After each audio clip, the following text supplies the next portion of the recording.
अच्छा सो देखो ये हमारे पास ना क्वेश्चन नंबर 13.6 है, ठीक है। ये 13 चैप्टर का ना बैकबोन समझ लो इसको। अगर तो ये क्वेश्चन समझ आ जाता है ना तो बाकी सारे क्वेश्चन ना इसके चंक्स में है। लाइक ये एक पूरा क्वेश्चन है और बाकी सारे पिछले क्वेश्चन के ना इसको चंक्स में करके सिखाए गए। तो पहले हम ये सीख लें ना, तो बस ये सीख लें तो बाकी सारे हमें वैसे ही आ जाएंगे, ठीक है। अब क्वेश्चन में हमारे पास ना सबसे पहले तो ये इनकम स्टेटमेंट एक गिवन होती है, ठीक हो गया। उसके बाद ये देखो एडिशनल इन्फॉर्मेशन गिवन होती है हमें थोड़ी सी। फिर उसके बाद एक ये वाला चार्ट गिवन होता है। उसके बाद एडिशनल इन्फॉर्मेशन होती है। फिर हमारे पास इंस्ट्रक्शंस होती हैं कि हमने प्रिपेयर क्या करना है, ठीक हो गया। अब सबसे पहले हमारे पास जो है ना ये हमारी कैश फ्लो स्टेटमेंट की इंस्ट्रक्शन है कि हमने ये चीज़ें बनानी है, ठीक है। अब सबसे पहले हमारे पास आता है कैश रिसीव फ्रॉम कस्टमर्स। अब कैश रिसीव फ्रॉम कस्टमर्स में ना हमारे पास दो चीज़ें आती हैं। एक नेट सेल्स आती हैं और दूसरा हमारे पास आता है अकाउंट्स रिसीवेबल। अब हमारे पास कैश रिसीव फ्रॉम कस्टमर्स का क्या मतलब है कि हमने जितना कैश कस्टमर से रिसीव किया है। अब नेट सेल्स हमारे पास क्यों आती है, क्योंकि नेट सेल्स में हमारे पास सारी सेल्स आती हैं जो हमने क्रेडिट पे की होती हैं और जो हमने कैश पे की होती हैं, ठीक हो गया। तो हम लोग कैसे लिखते हैं, हम लोग ऐसे लिखते हैं cash receive from customers, net sales की वैल्यू आ जाती है जो यहाँ पर हमारे पास गिवन होती है ये वाली, ठीक हो गया। और अकाउंट्स रिसीवेबल की वैल्यू आ जाती है 60,000। अब देखो अब हमें ये कैसे पता चलेगा कि हमने माइनस करना है या प्लस करना है, वो हमें ऐसे पता चलता है अकाउंट्स रिसीवेबल इंक्रीज बाय 60,000। अब देखो अकाउंट रिसीवेबल हमारा है एसेट, ठीक हो गया। तो जब एसेट हमारे पास बढ़ता है तो हम उसको माइनस करते हैं। हमने कल ही पिछली वीडियो मैंने बताया था कि अगर एसेट में इंक्रीज़ होगा तो उसको हम माइनस करेंगे। अब यहाँ पर लिखा हुआ है अकाउंट्स रिसीवेबल इंक्रीज बाय 60,000, तो वो बढ़ रहा है तो हम उसको माइनस कर देंगे। तो नेट सेल्स में से हम लोग अकाउंट्स रिसीवेबल को माइनस करेंगे, हमारे पास ये वैल्यू आ जाएगी, ठीक हो गया। अब दूसरी रिक्वायरमेंट देखते हैं, नीचे जाएंगे हम लोग ऐसे करके। दूसरी रिक्वायरमेंट हमारे पास है इंटरेस्ट रिसीव्ड, ठीक हो गया। अब इंटरेस्ट रिसीव्ड में हम क्या करेंगे, इंटरेस्ट रिसीव्ड है ना, ये देखो यहाँ पर हमारे पास एक इंटरेस्ट रेवेन्यू होगा और इंटरेस्ट एक्सपेंस होगा। अभी हम लोग बात करें जो हमने कैश लिया है, जो रिसीव किया है, तो हम क्या लिखेंगे, इंटरेस्ट रेवेन्यू लिखेंगे, उसकी वैल्यू 40,000 हमारे पास है, 40,000 हम लोग यहाँ पर लिख देंगे। और फिर एडिशनल इन्फॉर्मेशन चेक करेंगे, accrued interest receivable decrease by 2,000। अब देखो इंटरेस्ट रिसीवेबल भी हमारा एसेट है ना, मतलब कि हमने लेना है, ठीक है। तो इंटरेस्ट रिसीवेबल हमारे पास डिक्रीज़ हो रहा है क्योंकि यहाँ पर लिखा हुआ है डिक्रीज़ हो रहा है। तो जब एसेट डिक्रीज़ होता है तो हम उसको ऐड कर देते हैं, ठीक हो गया। और वैल्यू कितनी है, 2,000।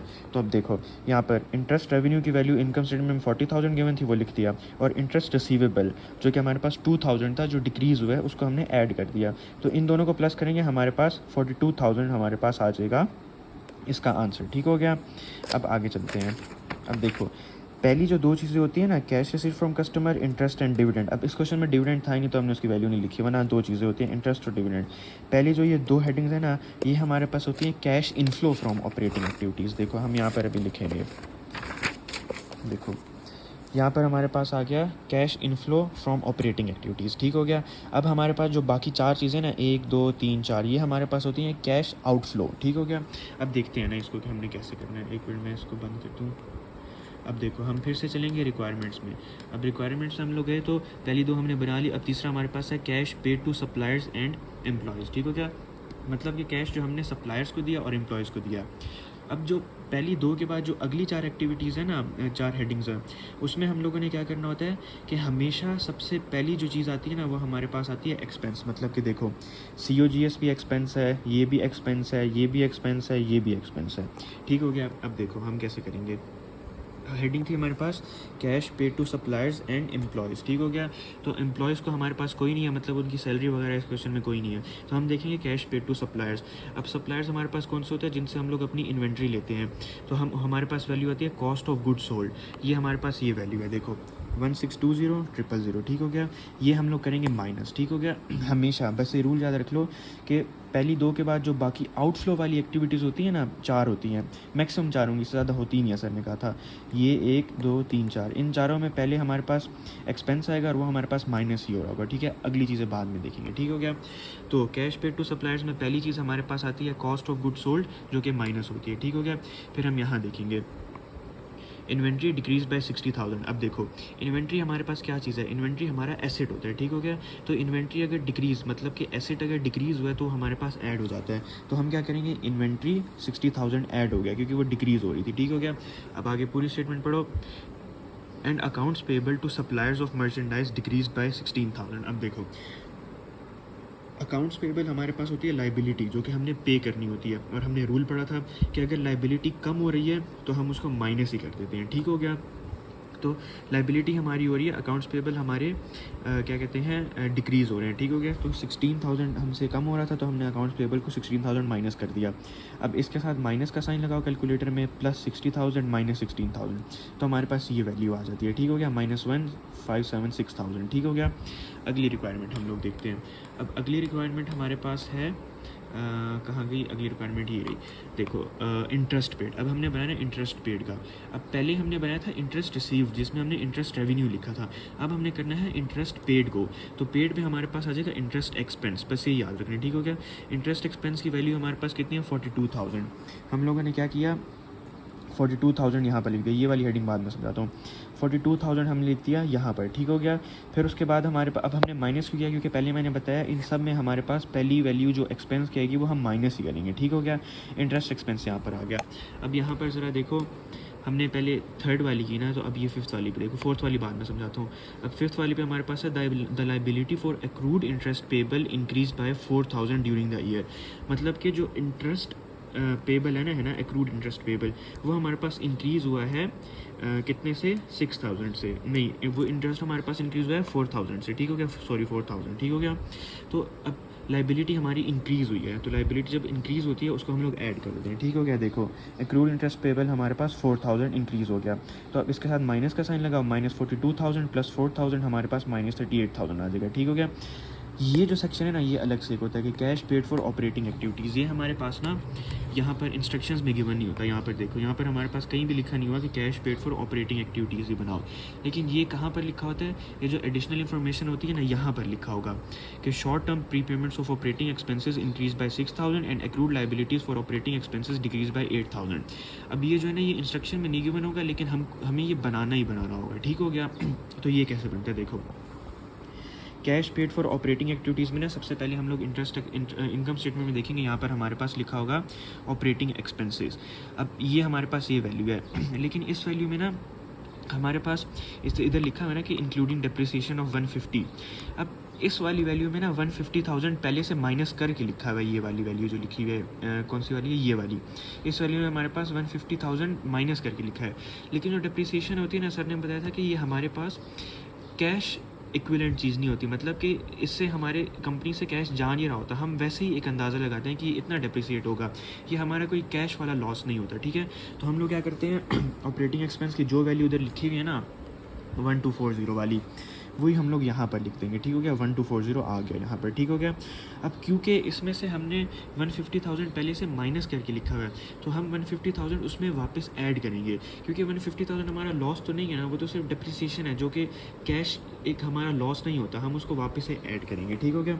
तो हम क्या लिखेंगे, ऐड बैक डिप्रिसिएशन 150,000 यहाँ पर लिख देंगे, ठीक हो गया। अब इसकी अगर हम लोग ये पढ़े ना, तो देखो शॉर्ट टर्म प्री पेमेंट्स। अब प्री पेमेंट से हमें पता लगता है कि प्री पेड, जो हमने पढ़ा था ना, प्री पेड चीज़ें जो होती हैं वो हमारा एसेट होती हैं, ठीक है, क्योंकि हमने पहले से उस चीज़ के लिए पेमेंट की होती है। तो short term pre payments of operating expenses increase. अब जो शॉर्ट टर्म प्री पेमेंट्स है ना, वो इंक्रीज़ हुई हैं 6,000 से। अब एसेट जब इंक्रीज़ होता है तो हम उसको सब्ट्रैक्ट करते हैं, हमने अभी पढ़ा था, ठीक हो गया। तो एसेट हमारे पास इंक्रीज़ हो रहा है प्री पेमेंट्स 6,000 से, तो हम उसको माइनस कर देंगे, सब्ट्रैक्ट कर देंगे, ठीक हो गया। एंड अगर आगे पढ़ो, and accrued liabilities for operating expenses decrease by 8,000। अब लाइबिलिटी हमारे पास क्या होती है, जब भी वो हमारे पास डिक्रीज़ होती है तो हम उसको माइनस कर देते हैं, और ये डिक्रीज़ हो रही है 8,000 से, हमने इसको यहाँ पर 8,000 से माइनस कर दिया, ठीक हो गया। अब देखो ये वाली वैल्यू हमने उठाई इनकम स्टेटमेंट से, जो ऑपरेटिंग एक्सपेंस गिवन था, उसमें डिप्रिसिएशन पहले से ऐड हुई थी, तो हमने ना उसको डिप्रिसिएशन ऐड करके उसको माइनस किया हुआ था यहाँ पर, ठीक है।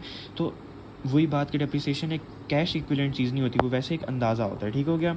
तो हमने डिप्रिसिएशन वापस ऐड लाजमी करना है, ये लाजमी याद रखना कि हमने डिप्रिसिएशन को इस वैल्यू में वापस ऐड करना है। फिर प्री पेमेंट्स हमारे पास जो है एसेट था, वो एसेट हमारा जो है वो इंक्रीज़ हो रहा था, तो हमने उसको माइनस कर दिया, और लाइबिलिटीज़ हमारे पास डिक्रीज़ हो रही थी, हमने उसको माइनस ही कर दिया, ठीक हो गया। तो कैलकुलेटर में इसको माइनस के साइन से लिखना है, इसको प्लस के साइन से लिखना है, इसको माइनस, तो हमारे पास ये चीज़ आ जाएगी, ठीक हो गया।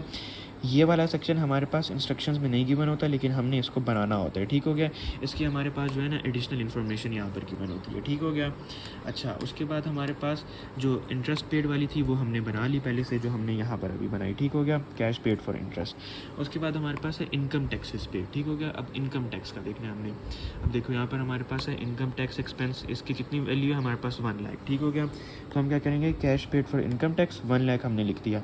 और माइनस क्यों किया, क्योंकि अभी हमने पढ़ा था, क्योंकि हम लोग ये चारों हेडिंग्स में एक्सपेंस लिख रहे होते हैं, तो पहले एक्सपेंस आता है और वो हमारे पास माइनस ही होता है, ठीक हो गया।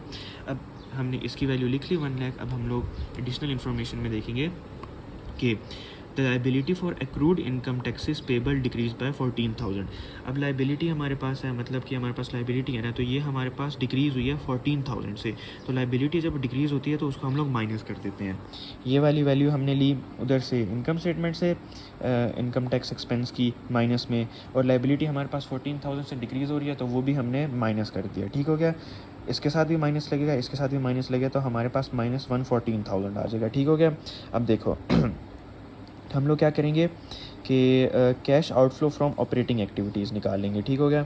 अब cash outflow from operating activities हमारे पास कैसे होगा, ये जो हमने इसकी फाइनल वैल्यू निकाली ना, माइनस दिस, जो इनके नेचुरल साइन आ रहे हैं ना वही लगाने हैं, minus this, minus this, minus this और माइनस दिस।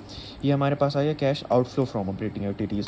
पहली दो चीज़ों से हमारे पास आता है cash inflow from operating activities, और अब अगली चार चीज़ों से हमारे पास आता है cash outflow from operating activities. ये दो जब आ जाते हैं ना तो हमने इसको ना ऐड या सब्ट्रैक्ट करना होता है। यहाँ पर हमारे पास माइनस ही है, तो हम ये वाली वैल्यू लेंगे, कैश इनफ्लो जो है उसको माइनस करेंगे इसके साथ, मतलब कैलकुलेटर में ये लिखेंगे, माइनस का साइन डालेंगे और ये लिख देंगे। फिर हम लोग लिखेंगे cash used provided by operating activities. Use provided मैंने पिछली वीडियो में बताया था कि अगर तो पॉजिटिव वैल्यू आ रही है तो इसका मतलब है cash provided by operating activities, मतलब कि कैश बिजनेस को प्रोवाइड किया गया ऑपरेटिंग एक्टिविटीज़ की मदद से। और अगर कैश यूज्ड है, अगर माइनस में साइन है, तो इसका मतलब कैश जो कि ऑपरेटिंग एक्टिविटीज़ ने यूज़ किया बिजनेस से, क्योंकि वो लॉस में जा रहा होता है, ठीक है। तो हम दोनों चीज़ें इकट्ठे लिख देते हैं। और यहाँ पर हमारे पास पॉजिटिव का साइन है, तो इसका मतलब कि cash provided by operating activities है हमारे पास, ठीक है। अगेन पहली दो चीज़ों से हम लोग ये वाली वैल्यू निकालते हैं, ठीक हो गया। मतलब कि देखो ये पहली दो चीज़ें थी ना, इसको और इसको प्लस किया तो हमारे पास आ गई ये वाली वैल्यू। अगली चार में से हम लोग निकालते हैं कैश आउटफ्लो, फिर इन दोनों को वो करते हैं, प्लस या माइनस करते हैं, जो भी होता है साइन यहाँ पर, और फिर हमारे पास ये चीज़ आ जाती है। तो हमारे पास ये होता है ऑपरेटिंग सेक्शन कह रहा हूँ, ऑपरेटिंग सेक्शन कैश फ्लो का, ठीक हो गया। ऑपरेटिंग सेक्शन हमारे पास ये होता है कैश फ्लो का। अब अगला सेक्शन हमारे पास है, 3 सेक्शन होते हैं हमारे पास। अगला सेक्शन हमारे पास है कैश फ्रॉम इन्वेस्टिंग एक्टिविटीज़, ठीक हो गया।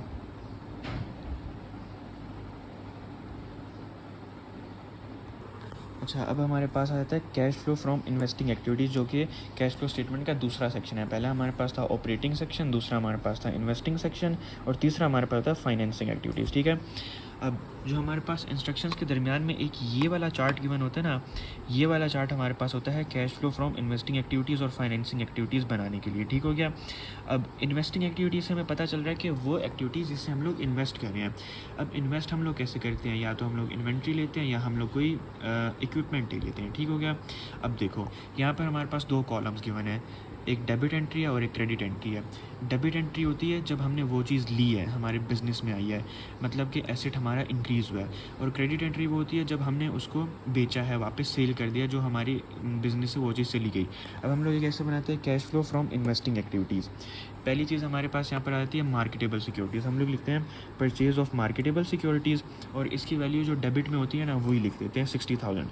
अब आपका क्वेश्चन ये होगा कि हमने इसको माइनस क्यों किया। देखो यहाँ पर क्या लिखा हुआ है, मार्केटेबल सिक्योरिटीज़ हमारा एसेट है, हमने उसको परचेज़ किया तो हमारा एसेट बढ़ गया, ठीक है।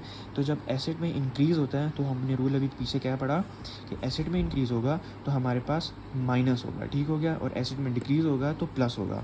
तो एसेट में इंक्रीज़ हो रहा है ना हमारे पास परचेज़ ऑफ मार्केटेबल सिक्योरिटीज़, तो हम लोग उसको माइनस कर देंगे, ठीक है। और दूसरी हमारे पास कहती है proceed from the sales of marketable securities, मतलब कि जब उसको बेचा तो फिर क्या हुआ। अब यहाँ पर तो 38,000 लिखा हुआ है, लेकिन यहाँ पर 72,000 लिखा हुआ है, तो आप कहोगे ये कैसे हुआ, तो ये बताता हूँ अभी मैं आपको। देखो जब हमने उसको बेचा तो वहाँ पर हमारे पास 38,000 का हमने उसको सेल किया, लेकिन हम लोग सेल करते हैं थोड़ा सा गेन या फिर लॉस पे, उसकी एग्जैक्ट वैल्यू पे सेल नहीं होता, ठीक है। 38,000 का हमने उसको बेचा, और यहाँ पर लिखा है हमारे पास इनकम स्टेटमेंट में कि gain on sales of marketable securities जो कि 34,000 था, ठीक हो गया। अगर तो कोई चीज़ हम बेच रहे हैं, अगर गेन है तो हम उसकी वैल्यू में ऐड कर देते हैं, अगर लॉस है तो हम सब्ट्रैक्ट कर देते हैं। तो हमने 38,000 का सेल किया, उसमें 34,000 हमारा गेन था, दोनों को ऐड कर देंगे तो हमारे पास आ जाएगा 72,000। सिंपल, ठीक है, ऐसे होता है। हमारे पास दो क्या कहते हैं एसेट्स होते हैं इन्वेस्टिंग एक्टिविटीज़ में मैक्सिमम, एक मार्केटेबल सिक्योरिटीज़ और एक प्लांट एसेट्स, ठीक हो गया। अब यहाँ पर देखो दूसरा हमारे पास कहाँ पर लिखा हुआ है प्लांट एसेट्स का, ये लिखा हुआ है, ठीक हो गया, प्लांट एसेट्स। अब प्लांट एसेट्स के आगे लिखा हुआ है कि सी पैराग्राफ 8, ठीक हो गया। अब वो कह रहे हैं कि पैराग्राफ 8 देखो, वो क्यों कह रहा है, क्योंकि उसमें थोड़ी सी इन्फॉर्मेशन होगी। अब देखो यहाँ पर वो कह रहे हैं कि जब हमने प्लांट एसेट को बेचा ना 36,000 का, तो 36,000 जो है ना वो हमारे पास एक्यूमुलेटेड डेप्रिसिएशन जब रिटायर होगी थी, मतलब कि उसकी बुक वैल्यू 36,000 है। जब हमने उसको बेचा तो हम लोग इसकी पूरी वैल्यू लेंगे, ठीक हो गया। इसमें से ना कुछ माइनस करेंगे ना सब्ट्रैक्ट करेंगे, ये देखना यहाँ पर पढ़ के ना, इसमें यही चीज़ लिखी हुई है।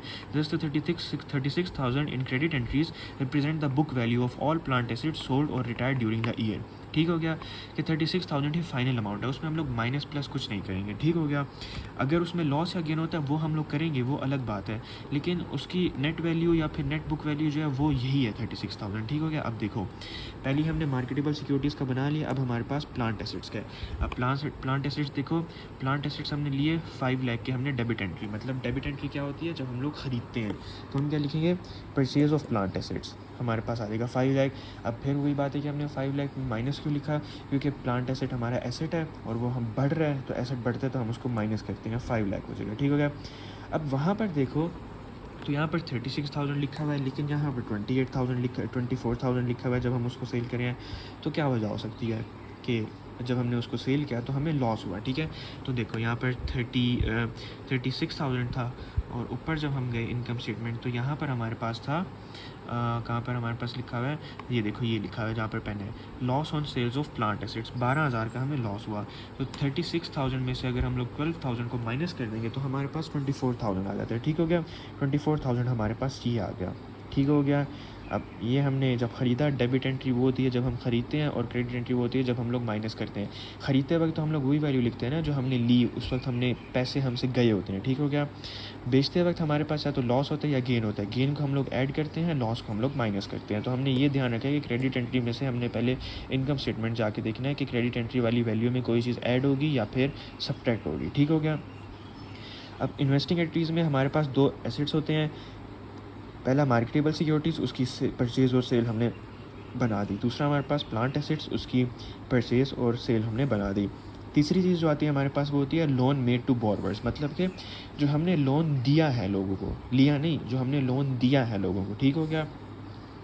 अब देखो हमारे पास कैसे आएगा इसका, यहाँ पर हमारे पास लिखा हुआ है कि ये देखो यहाँ पर notes receivable cash loan made to borrowers, मतलब कि जो हमने लोगों को दिया है। अब यहाँ पर एक ट्विस्ट है, यहाँ पर ट्विस्ट क्या है कि इनकी जो क्रेडिट और डेबिट एंट्रीज है ना, ये दोनों वैसी की वैसी आएंगी। देखो फ़र्क बता देता हूँ, जब कोई एसेट की बात होती है तो डेबिट एंट्री सेम आती है, लेकिन जब एसेट की क्रेडिट एंट्री की बात होती है, सेल की बात होती है, तो उसमें हम लोग को ध्यान पकड़ना पड़ता है कि लॉस है या गेन है, गेन है तो ऐड करेंगे, लॉस है तो सब्ट्रैक्ट करेंगे। लेकिन जब हमारे पास नोट्स रिसीवेबल की बात आती है, मतलब लोन की बात आती है, तो लोन की जो वैल्यू यहाँ पर लिखी होती है ना डेबिट में, वही डेबिट वाली वहीं पर आएगी, और जो क्रेडिट लिखी होती है वही क्रेडिट वाली ही वहीं पर आएगी। अब मैं दिखाता हूँ वैसे, देखो अब आपने ना कंफ्यूज नहीं होना, नोट्स पेबल अलग चीज़ है, नोट्स रिसीवेबल अलग चीज़ है, ठीक हो गया। नोट्स रिसीवेबल जो है ना हमारे पास, वो हमारे पास है, नोट्स रिसीवेबल हमारे पास होता है जो कि हमने लेना होता है लोगों से, ठीक हो गया। तो ये हमारे पास इन्वेस्टिंग एक्टिविटीज़ में से आएगा, और नोट्स पेबल जो हमने देना होता है वो हमारे पास फाइनेंसिंग एक्टिविटीज़ में आएगा, जो कि हम लोग नीचे बनाएंगे अभी, ठीक हो गया। तो अभी हम लोग बना रहे हैं इन्वेस्टिंग एक्टिविटीज़, तो इन्वेस्टिंग एक्टिविटीज़ में हमारे पास आएगा notes receivable cash loan made to borrowers. अब देखो जब हमने उनको कैश दिया तो हमारे पास 44,000 था, और जब हमने उनको लिया तो 28,000 था।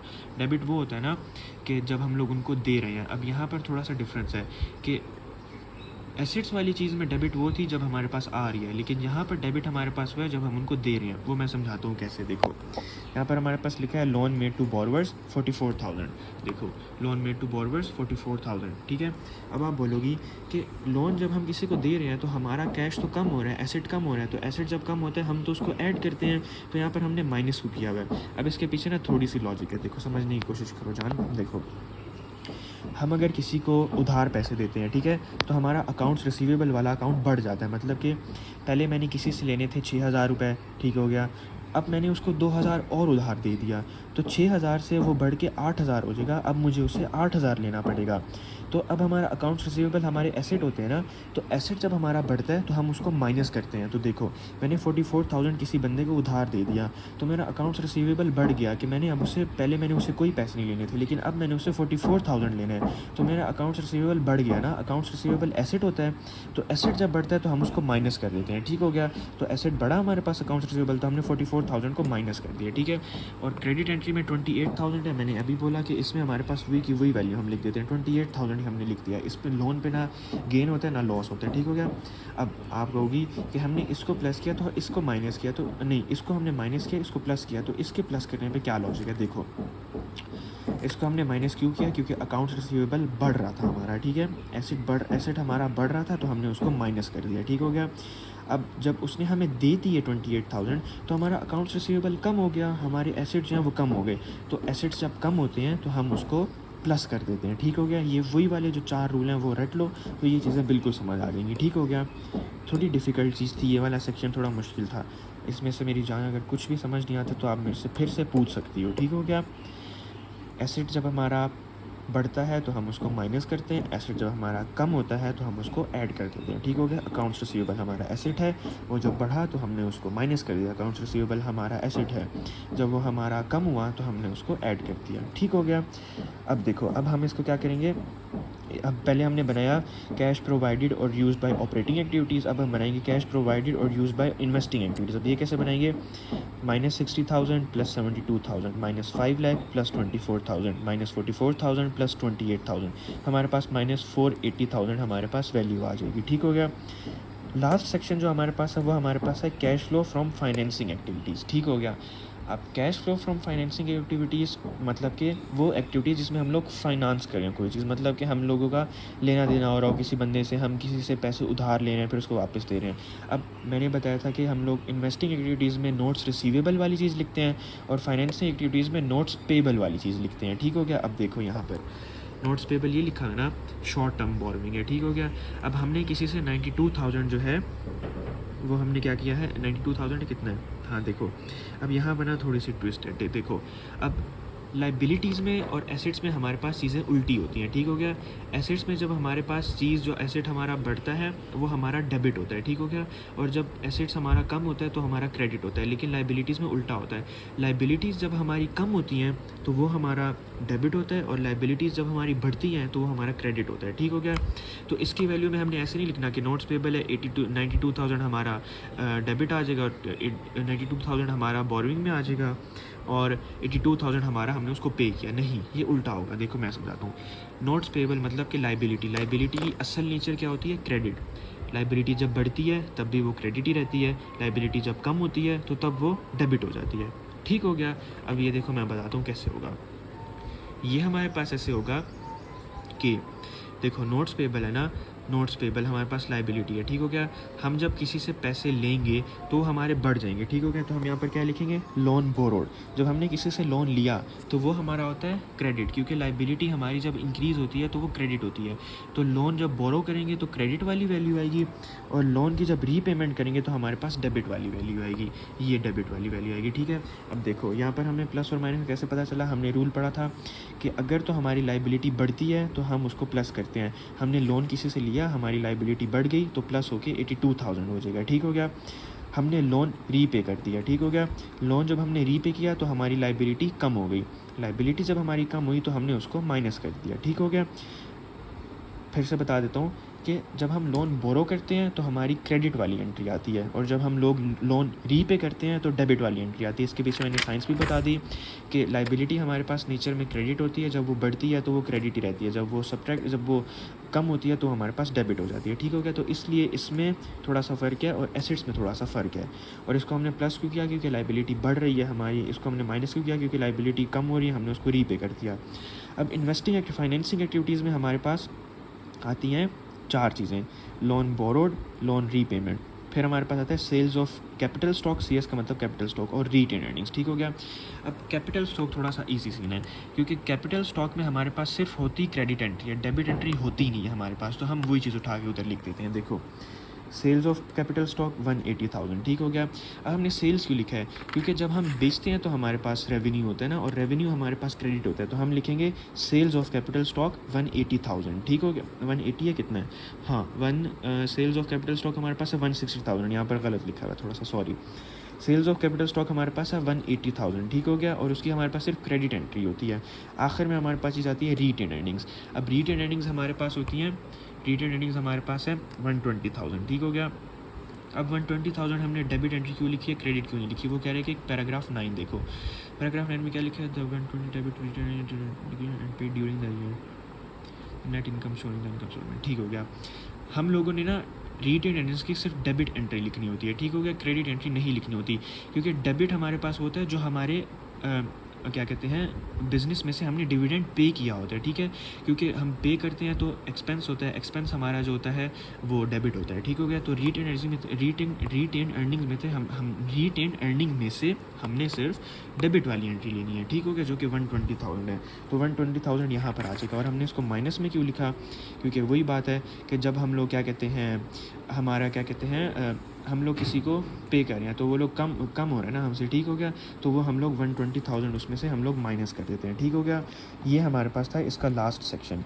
हम इसकी कैश फ्लो स्टेटमेंट बनाते कैसे हैं, देखो सबसे पहले हेडिंग आती है cash flow from operating activities, cash receive from customers इतना, इंटरेस्ट एंड डिविडेंड डिक्लेयर्ड इतना, रिसीव्ड इतना, फिर इन दोनों को हम लोग प्लस करते हैं, cash inflow from operating activities, ये चीज़ आ जाती है, ठीक हो गया।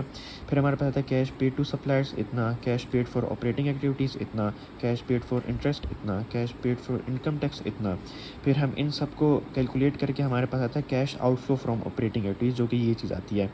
फिर कैश इनफ्लो और कैश आउटफ्लो को हम लोग माइनस या प्लस करते हैं, जो भी साइन होता है इसको इससे माइनस किया तो हमारे पास आ गया कैश यूज्ड और प्रोवाइडेड बाय ऑपरेटिंग एक्टिविटीज़, ठीक हो गया। फिर हमारे पास आता है दूसरा सेक्शन। दूसरे सेक्शन में क्या होता है हमारे पास cash flow from investing activities, इसमें purchase of marketable securities, proceed of sales of marketable securities, purchase of plant assets, proceed of sales of plant assets, loan made to borrowers, collection from borrowers. इनको हम लोग calculate करते हैं minus plus minus plus minus plus, हमारे पास आ जाती है ये चीज़, ठीक हो गया, ये चीज़ हमारे पास आ जाती है। फिर हमारे पास है cash flow from financial activities, इन ये जो हमने वही वहाँ पर कैलकुलेट की थी वो वाली वैल्यू, इनको हम लोग प्लस माइनस करके हमारे पास ये चीज़ फाइनल आ जाती है, जो कि हमारे पास तीसरा आंसर होता है, तीसरा आंसर हमारे पास होता है, ठीक हो गया। जब हमारे पास ये वाला आंसर आता है तो हमने 3 आंसर, ये जो 3 सेक्शंस होते हैं ये हमारे कंप्लीट हो चुके होते हैं, ठीक हो गया। ये हमारे पास 13.6 क्वेश्चन होता है।